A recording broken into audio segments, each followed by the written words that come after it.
ఎంత లెంకులాడినా దొరుకుతలేవు. తొవ్వి తొవ్వి గడ్డపారలే అరిగిపోతున్నాయి.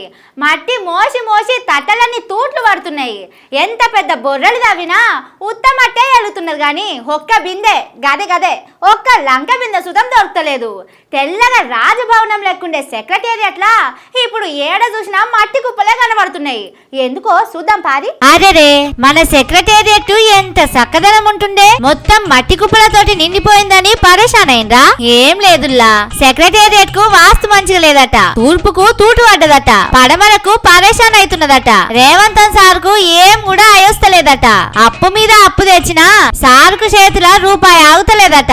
6 గ్యారంటీలు ఆడనే ఉండే, రైతు భరోసా లేనే లేదాయే. గందుకే వాస్తు మార్పులు చేస్తున్నాడట సారు. ముంగట గేటు పీకే ఇస్తాడట, లోపట కొత్తగా రోడ్డే ఇస్తాడట.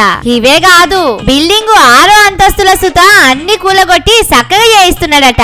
మొత్తం కూలగొట్టుళ్ళు మళ్ళా కట్టుడు పనులే నడుస్తున్నాయి సెక్రటేరియట్ లా. అందుకే ఎటు చూసినా ఇట్లా మట్టి కుప్పలే కానొస్తున్నాయి. కానీ బయట పబ్లిక్ మాత్రం దీని మీద మస్తు డౌట్ పడుతున్నారు. అప్పట్లో పాత బిల్డింగ్ కూలగొడతా అంటే అండ్లా లంక బిందెలున్నాయి. అందుకే కేసీఆర్ కూలగొడుతున్నాడని మాట్లాడిండు రేవంతన్ సారు. కేసీఆర్ సార్ కు ఏమన్నా దొరికినాయో లేదో గాని రేవంతన్ సార్ కి అయితే ఏం దొరకలేదట. అందుకే మొన్న సీఎం అయినాక మస్తు బాధతోని మాట్లాడిండు. అన్ని ఖాళీ చేసిపోయినరా నాయన, మొత్తం ఏంది లేదు, వచ్చి చూస్తే ఖాళీ గిన్నెలే కనిపిస్తున్నాయి. మేము లంక బిందెలు అనుకొని వస్తే ఖాళీ కుండలు కనిపిస్తున్నాయాడా.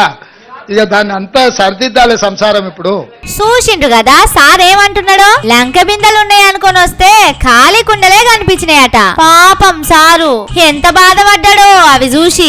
గందుకే ఇప్పుడు మళ్ళా లంక బిందెల కోసం లెంకుడు కార్యం ముంగటేసుకున్నాడని పబ్లిక్ మాట్లాడుకుంటున్నారు. సెక్రటేరియట్ లా ఏదో మూలకు లంకె బిందెలు దొరికితే కావచ్చని తవ్విస్తున్నాడేమోనని అంటున్నారు. పాపం ఇంతగానం తవ్విస్తున్నాడు. ఈడికి ఏం తక్కువ నెల రోజుల సంధి తవ్వుతనే ఉన్నారు. కానీ ఇంత తిప్పల పడ్డందుకు లంకె బిందెలు కాకుండా స్టీల్ బిందెలన్నా దొరుకుతాయో లేదోనని సీఎం సారోల మనుషులు కూడా మస్తు బాధపడుతున్నారట.